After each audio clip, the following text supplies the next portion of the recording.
Chinga kibirengo by'obogima gukina na gokonga bigenderete gutira guca iguru umunyasemi Victor Renge kurwa sensemo ya Kenya ni gamukire serikali asokwendera gukira chinga ky'ugukina kwa mugori y'ebintu aho byengencho egenderete kwenekiwa imeyense ikiatebere uromuzigo monene asaba Kenya asensemo yende ni goboigo agikiri burore bikoro byo gusamba kigari na boigo gosalie nibo bande engakiyo kurobekana saruro bali bakorabo gotiga for the few days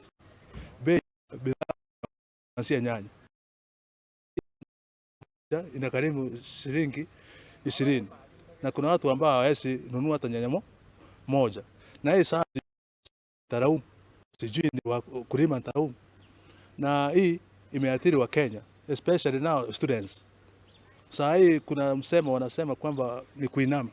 Mwanafunzi yako chuo kikuu anastahili akule vizuri ndio angalau akuwe na matumaini ya kusema kwamba amesoma aishi maisha mazuri, hayaishi. Ukiangalia tena tukiangazia masuala tena ya energy, tuanzie gas.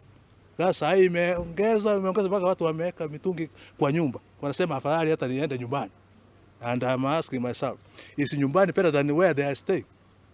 That is a question that I'm posing to the government to even audit the prices of energy. Chuzi kuanzia jana tuliona kwamba the owners of matatu waligoma. Kwa nini? Kwamba bei ya mafuta imeongeza. Swali kuu, yule mkulima ambaye ako nyumbani angetaka hata apate huduma ya matibabu KTRH hapa atoke Kenyanya kwetu huko, apate hata nauli peke yake ndio apate huduma ya msingi ambayo inamwezesha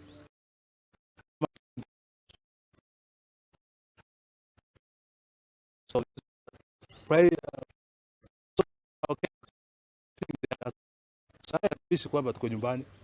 This is even have the application of we should be read this way. Hata viongozi tunawasi wako hapa kufanya vitu namna hii. Wakati serikali uwezi amuka leo kitafanyika. Shauri watu na hekima mzuri hata kuambia wale ambao ni viongozi kwamba fanya hivi na afueni. Tena karibia msimu wa kura, naona kwamba kuna furugu gari za watu. Mimi siungi gari za watu, ni vizuri sababu unasipata mwenyewe hii gari akanua hiyo, at least hata mamake nyumbani imsaidie mpeleka ama aende kazi. Masuala na kawi is the problem.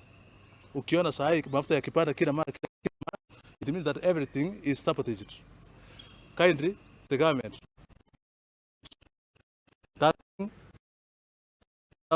without rioting, without protesting, so that we can really propel our Kenyan economy forward. Thank you very much.